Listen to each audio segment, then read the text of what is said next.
C'est vrai que dans le milieu du travail ou dans certains contextes environnements, puisque tu es un homme et être hypersensible, c'est vraiment pas facile parce qu'on pense que c'est une étiquette que c'est sur les femmes, mais non, non, on l'est tout autant et des fois je trouve tellement regrettable qu'on nous stigmatise, qu'on nous met dans des cases alors qu'en fait on peut apporter tellement en fait à ce monde.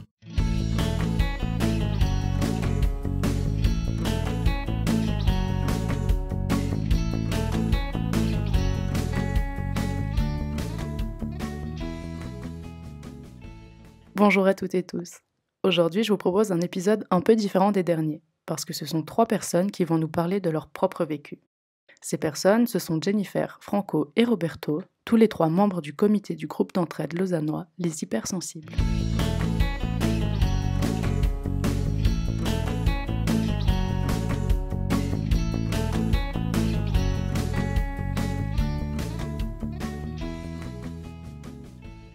Le 16 janvier dernier, j'ai donc rencontré Jennifer, Franco et Roberto dans les locaux de Benevolavo, où se tiennent habituellement les rencontres du groupe. Comme la thématique est beaucoup plus personnelle que les derniers épisodes, on a opté pour un format discussion. Pendant 2 heures, autour d'un micro, les 3 membres du groupe ont discuté ensemble de leur vécu en tant que personnes hypersensibles. Comme vous l'entendrez, ils ont abordé des difficultés quotidiennes, mais aussi et surtout tout ce que leur hypersensibilité leur apporte de positif. Je tiens juste à préciser que leurs propos sont liés à leurs propres expériences et leurs propres caractéristiques. Parce que comme ils me l'ont expliqué à plusieurs reprises, l'hypersensibilité c'est très vaste et elle se manifeste différemment selon les personnes. Ceci étant dit, je vous propose de commencer comme toujours avec Anne-Sophie Fournier-Gaillard et un extrait du roman lié à la thématique d'aujourd'hui. Une sensation bouillonnante monte de mon ventre à ma poitrine, attaque mes jambes, mes bras et mes mains. Un agacement contre cette foule indiscrète et malsaine m'agrippe, celle qui scrute l'événement de la même manière qu'elle contemple les bêtes d'un zoo, celle qui racontera le soir, anecdotiquement ou exagérément, ce qu'elle a vécu d'extraordinaire durant la journée, celle qui recommencera à regarder du coin de l'œil ceux qui vivent dans la rue, qui titubent, qui fument, se piquent, crient ou mendient. Une crampe douloureuse coincée dans l'estomac, je monte dans le bus, qui me procure autant de soulagement que de culpabilité. T'aurais dû rester. T'es aussi inactif que cette foule. Ta fuite te rend pire qu'elle. Et si j'étais réduite à ça pour me préserver? Réduite à fuir? Alors moi, pour comprendre mon besoin et l'origine qui a fait que je fais partie de ce groupe, il faut comprendre d'où je viens. Partant avec de l'anxiété sociale depuis l'enfance, et par manque ou perte de confiance ou par crainte, aussi des expériences difficiles. Et puis bon, le Covid, il n'a pas aidé, parce qu'on se retrouve un petit peu à craindre l'autre, à pas se retrouver ensemble, à être nous-mêmes aussi un peu en danger. Enfin ouais, tout ça c'était très malsain. Et donc j'ai eu beaucoup d'hésitations, de doutes d'aller vers les autres. Et résultat, ça m'a isolée et renfermée sur moi aussi. Donc au départ, je souhaitais un groupe de soutien. L'idée de base, c'était pas forcément un groupe en particulier, mais un groupe. Parce que je trouvais que c'était la solution pour moi, pour reprendre contact et le garder surtout en fait. Pour ma part, j'avais pas trop connaissance de l'hypersensibilité avant 2023, fin 2023 je pense. Mais c'est vrai que j'avais pas l'impression que j'avais beaucoup de personnes dans mon entourage qui étaient hypersensibles. Et puis du coup, c'est pas évident d'en parler avec ses proches. Et puis je suis tombé sur plein de récits. Et quand on lit la vie des autres et puis qu'on a l'impression de lire la nôtre, enfin en tout cas pour moi c'était assez fort. Et puis je me suis dit waouh, il y a toute une communauté de gens qui sont hypersensibles. Et puis au fur et à mesure des lectures, j'ai dit ouais quand même, je crois que je le suis. Et je me suis dit ce serait chouette de rencontrer des gens qui parlent du même sujet. Et là je suis tombé sur le groupe de parole dont on parle ce soir. Je cherchais depuis quelques années aussi, je savais que j'étais hypersensible, mais je n'étais pas convaincu de ce que j'avais vu par écrit. Et quand j'ai vu ça sur Benevolavo, j'ai dit waouh, super, c'est ce qu'il me faut. J'étais au tout premier, la naissance de ce groupe. C'est à l'initiative d'une personne hypersensible qui ne trouvait pas de groupe et qui cherchait à rencontrer d'autres hypersensibles et à comprendre, et aussi à démystifier et à clarifier des choses parce qu'elle avait lu des trucs qui lui correspondaient pas à sa définition d'hypersensibilité. Elle s'est lancée avec l'aide de Benevol-Lavo qui soutient la création de groupes. Et ensuite, une fois que la première séance est là, on propose ces chartes de groupe pour poser des règles, pour voir quels sont les objectifs, quelle fréquence on se voit, qu'est-ce qu'on a envie. Et voilà, il y a des choses qui viennent comme bienveillance, écoute, tolérance, respect, tous ces genres de valeurs comme ça. Les obligations, finalement, je crois que le principe de base, c'est on écoute, mais on n'a pas besoin de dire quelque chose, forcément. Comme elle disait Jennifer, on a des règles qu'on essaie vraiment d'établir dès le début pour que personne ne dérape. Un groupe de parole, ça vit l'air de rien, il y a des membres qui arrivent, il y a des membres qui partent. Pas tout le monde est toujours prêt à arriver. Déjà, il vient avec son propre bagage personnel et puis c'est aussi quelque part une ouverture. Et nous, par la suite, on a créé un petit comité justement pour insuffler, on va dire, une dynamique conviviale, vraiment amicale, de façon que chaque membre se sente comme à la maison. Ouais, ça répartit les tâches un peu comme dans une association, quoi. Ça permet d'avoir une responsabilité qui est aussi diluée sur plusieurs personnes que sur une seule. On est un groupe autogéré. On est censé être indépendant, se gérer soi-même et à un moment, l'aide de Benevol-Lavo s'arrête et on est censé voler de nos propres ailes et se débrouiller et ça roule. Au sein du comité, on essaie toujours de proposer des nouvelles activités, proposer des sorties aussi pour tout membre qui voudrait s'inscrire. Le but, c'est vraiment favoriser plus d'échanges. Il n'y a pas d'obligation, c'est vraiment libre à chacun. Pour moi, ce qui est le plus important, c'est un espace sécure. Il vient ici, il se déleste de tout ce qu'il a eu à l'extérieur et pendant 2 heures de temps, il est bien. On peut être soi-même, on peut être authentique. La fréquence de rencontre est toutes les 3 semaines. Et puis la durée de rencontre est de 2 heures, de 18h30 à 20h30 les jeudis soirs. Je crois qu'on est 13 aux dernières nouvelles, mais des gens qui viennent, ça tourne toujours entre 7 et 8. La possibilité d'ouvrir un deuxième groupe à Lausanne reste possible, c'est ce que nous avait dit Benevol-Lavo aussi. Oui, je c'est confirme. clair que le but c'est d'avoir suffisamment d'espace pour que les gens puissent s'exprimer. Et puis pas limiter cet espace à quelques personnes parce qu'elles sont inscrites historiquement et du coup elles vont monopoliser la place d'une autre personne. Prendre conscience qu'il faut un nombre restreint aussi de personnes pour pouvoir se sentir en sécurité aussi. Parce que le regard des autres est toujours aussi un sujet qui peut être difficile pour une personne hypersensible quand elle doit s'exprimer devant 15 personnes ou devant 4 personnes. Ce ne sera pas forcément la même facilité ou difficulté. On a aussi un peu la peur, je crois, de prendre trop de place parce qu'il y a tellement de gens qui doivent parler aussi à côté et qu'on est là, je veux pouvoir dire quand même quelque chose mais pas prendre toute la place non plus. J'apprécie quand même d'être un plus petit nombre. On commence généralement toujours avec une météo du jour, ça c'est pour déjà arriver, puis d'un point de vue émotionnel, déjà de permettre aux membres de poser, d'arriver. Et puis après, généralement, on essaie de trouver un peu une thématique qui nous est propre à chacun. Il y a toujours un thème qui ressort. Et puis qu'on s'échange le maximum d'outils, quoi. On a vraiment des stimulations et on a une forte empathie. Et ça, c'est pas toujours compris de nos pairs. Donc nous, au sein de groupe de parole, on essaie vraiment d'échanger des outils. Il y a tellement de sujets, c'est tellement intéressant, tous les sujets qu'on développe et on a cette capacité on appelle ça la pensée arborescente, où on va faire des connexions, des liens avec plein d'autres choses et c'est clairement pas toujours le cas à l'extérieur où on se sent la liberté de discuter de cette façon-là ou même de développer à ce point-là sans qu'on nous dise ouais c'est bon on peut passer à autre chose quoi. On laisse aller nos dons, on dilue vraiment la langue et on parle de tout et ça permet vraiment d'être soi-même. Et ça, pour moi, ça a été une vraie révélation. Et je suis super content d'avoir intégré ce groupe de parole. Vraiment, ça a changé ma vie, quoi. Comme Franco, ça a changé ma vie. De différents aspects, je pense surtout l'aspect de se retrouver avec des gens qui vivent la même chose que nous, de pouvoir en débattre. Comment, justement, quels sont les outils, partager des mises en pratique dans certaines situations, comment affronter son quotidien, ses proches, comment on le vit au travail, etc. Et puis ce partage m'a beaucoup apporté dans l'acceptation de cette hypersensibilité. C'est vrai que les thématiques qui reviennent souvent, c'est comment vivre tous les jours avec son hypersensibilité dans un environnement contraint, comme le travail par exemple, dans lequel on ne peut pas trop esquiver les autres, ou on ne peut pas trop se cacher ou se mettre à l'abri peut-être de stimuli trop importants. Même si on ne s'exprime pas soi-même, je pense que les expressions et les histoires des personnes qui sont autour de la table nous renvoient à nos propres expériences. Et ouais, ce sentiment d'appartenance, et sentir un peu moins seul, ça fait du bien. Je suis très contente d'avoir osé, d'avoir franchi le pas. Franchement, aujourd'hui, je pourrais plus m'en passer, quoi, avec tout ce que ça m'apporte. Il y a le soutien, il y a le partage, il y a les échanges, il y a les ressources, il y a les astuces. Il y a aussi le fait de pouvoir déposer quand on a des trucs difficiles, de pouvoir avoir les avis des autres. Puis surtout, je me suis sentie, pour la première fois dans ma vie, genre, c'était la révélation, être avec des personnes qui me ressemblent. Un lien d'affiliation que j'avais jamais ressenti, quoi.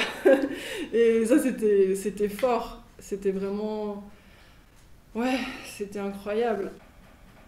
Et de sentir que quand on s'arrête, que les gens ils attendent la suite parce qu'on sent qu'ils sont en présence avec nous, comme tu disais, c'est incroyable. Et puis de retrouver l'authenticité des gens, leurs émotions, la singularité. On a beaucoup parlé de la singularité aussi. Conformisme, c'est quoi la norme? Quand on est entre nous en hypersensible, c'est qu'en fait, déjà, on rebondit, mais deux, ça fait tellement sens, puis ça nous nourrit, c'est juste extraordinaire. Je prends tout ce que tu donnes, là. Et ça, c'est unique, je crois que c'est difficile à expliquer, en fait. Moi, j'avais ces 4 adjectifs pour qualifier nos rencontres. Je disais nourrissant, enrichissant, ressourçant et thérapeutique. Maintenant qu'on a pu se rendre un peu mieux compte de ce qu'est ce groupe et de ce qu'il a apporté à Jennifer, Franco et Roberto, je vous invite à écouter comment est-ce que l'hypersensibilité se manifeste chez eux. Alors pour moi, mon hypersensibilité, je la définis à la fois sensorielle et émotionnelle, et aussi des capacités d'empathie avec les autres. Quand je dis sensorielle, je suis dans les personnes hypersensibles qui ont au niveau des 5 sens une sensibilité aiguisée et des fois un peu handicapante. Par exemple, pour la vue, les lumières, selon comment c'est difficile. Je pense que les gens ne peuvent pas forcément se rendre compte à quelles intensités ça peut donner d'avoir une sensibilité à la lumière. Pareil pour l'ouïe, ça c'est aussi quelque chose qui va du coup beaucoup fatiguer. Être entouré de bruit et surtout ressentir plus fort les bruits.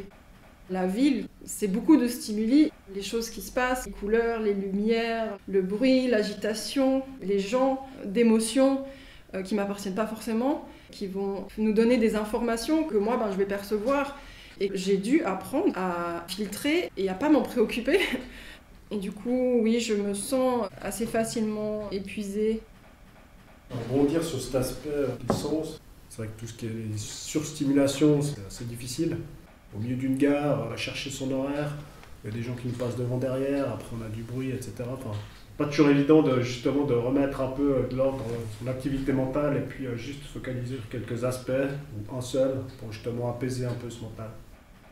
Tout comme la surstimulation mentale, la surstimulation ou en tout cas les changements émotionnels dans lesquels passe mon corps plusieurs fois dans la journée, je me sens me faire balloter une fois d'un côté, une fois de l'autre.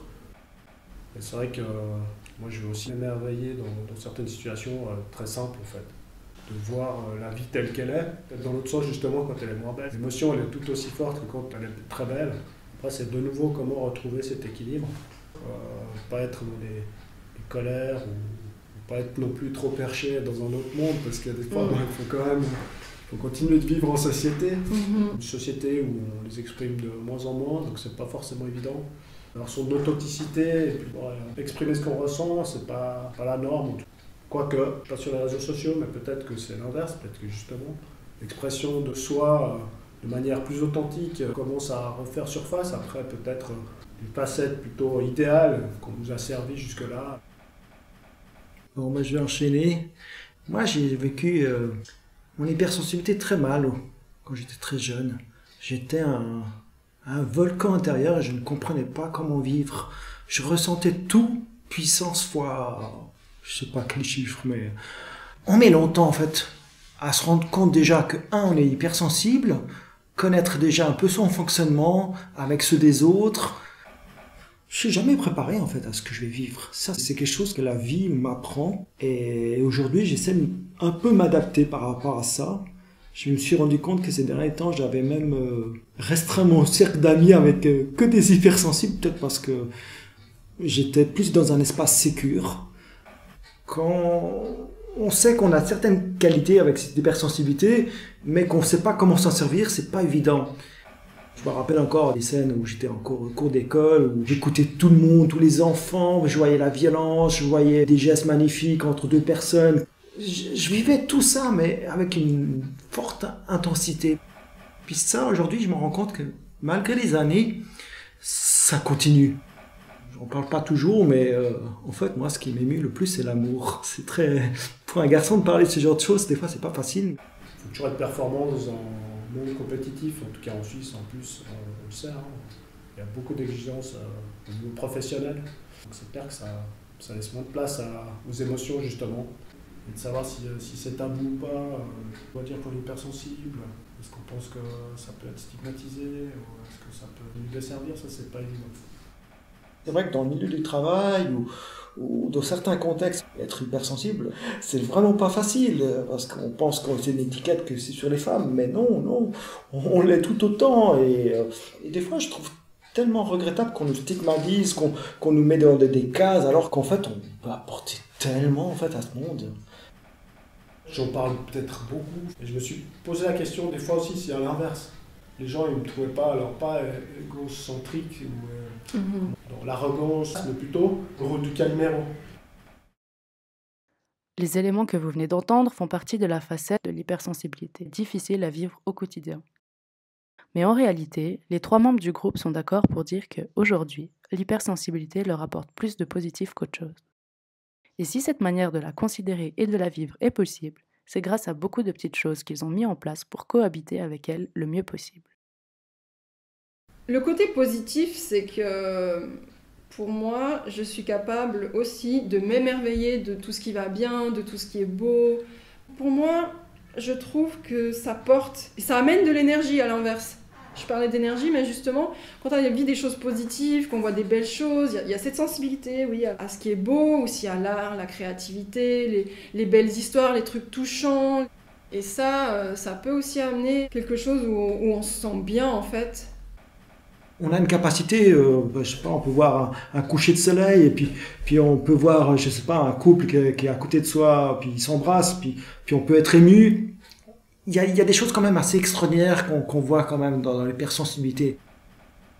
Super intéressant quand on commence à prendre conscience qu'il se passe plein de choses dans notre cerveau quand on est dans cette situation-là. Ce que j'aimerais en tout cas compléter, c'est ce côté de se sentir vivant en fait. À un moment donné, je me demandais même si je devais perdre ma sensibilité ou mes émotions parce que c'était trop et puis que j'avais juste envie de ne plus ressentir les choses. Et puis à contrario, dès que j'avais un moment positif, je revivais cette émotion et je me suis dit non mais je vais garder la sensibilité, c'est sûr. C'est ce qui me rend vivant, c'est presque le sens de ma vie, c'est de pouvoir ressentir les choses en fait. L'hypersensibilité, ça m'a donné une perception et ça m'a donné des outils pour mieux comprendre et m'adapter au comportement des gens, savoir comment communiquer mieux et puis m'en sortir. Et ça, et grâce à ce groupe, j'en suis persuadée aujourd'hui. L'hypersensibilité, ça m'a permis, malgré l'anxiété sociale, encore une fois, de se stabiliser. J'ai l'impression que des fois, quand je réalise en tant qu'hypersensible, on a envie de tellement de connexion avec les gens.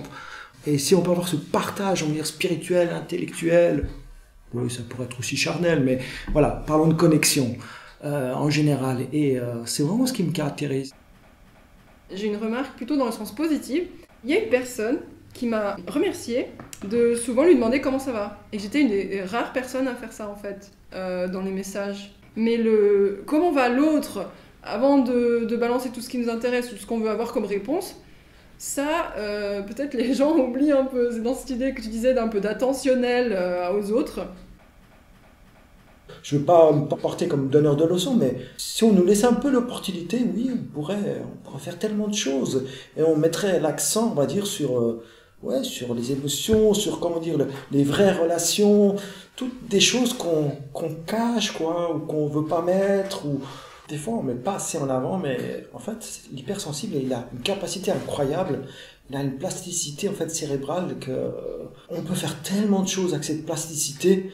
Et des fois, on n'arrive pas à l'exploiter à 100%. Et c'est ce que je trouve un peu regrettable dans le monde d'aujourd'hui, parce qu'en fait, si on fait bien les choses, ouais, il y aura des choses à partager.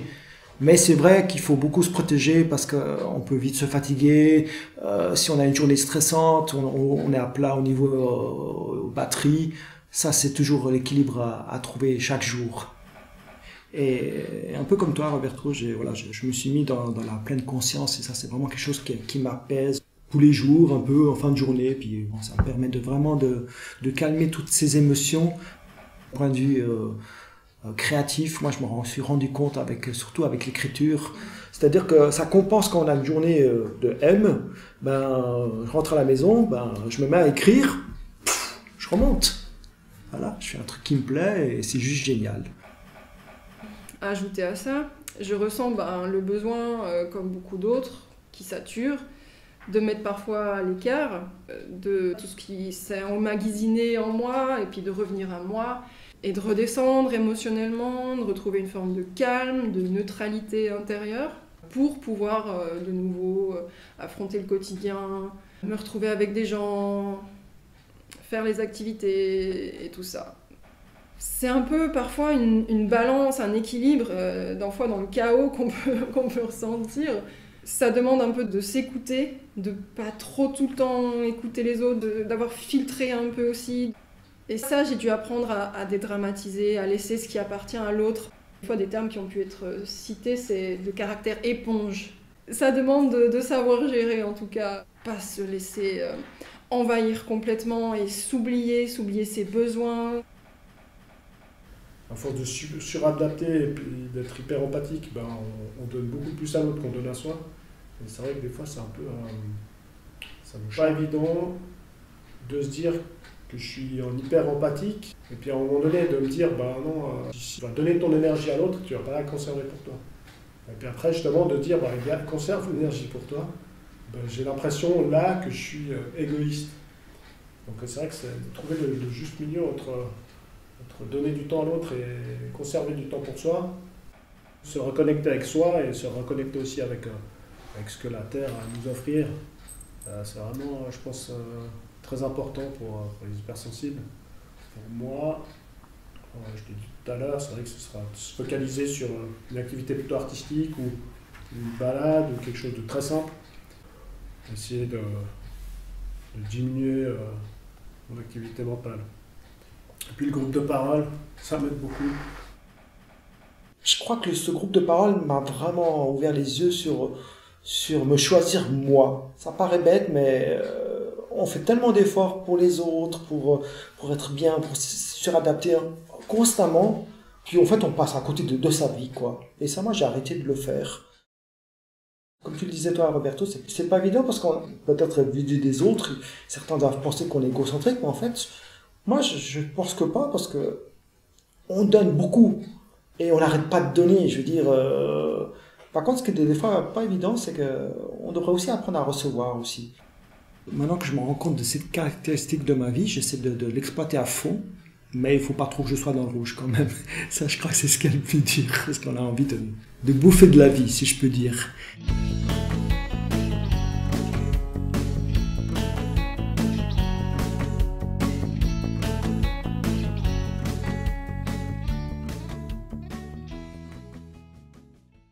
Si vous avez apprécié le récit de Jennifer, Franco et Roberto, que vous vous êtes identifiés à leur sensibilité, que vous vous posez des questions à ce sujet ou simplement que vous souhaitez échanger avec une personne concernée, n'hésitez pas à consulter le site internet Info Entraide Vaud, que vous trouverez en description, pour trouver les coordonnées du groupe. Si vous avez apprécié la lecture de Anne-Sophie Fornet-Gaillard, je vous invite aussi à regarder son site internet ou son Instagram pour découvrir ses nombreuses qualités artistiques. Et enfin, si vous avez apprécié l'extrait que vous avez entendu ou le projet de manière générale, n'hésitez pas à jeter un coup d'œil sur mon site internet, mon Instagram ou mon Facebook, ou même qui sait, vous procurer un livre en format e-book ou passer commande pour un format imprimé. Sur ce, je vous dis à très vite pour une interview avec Emmanuel Tizeran, monteur à la radio éphémère.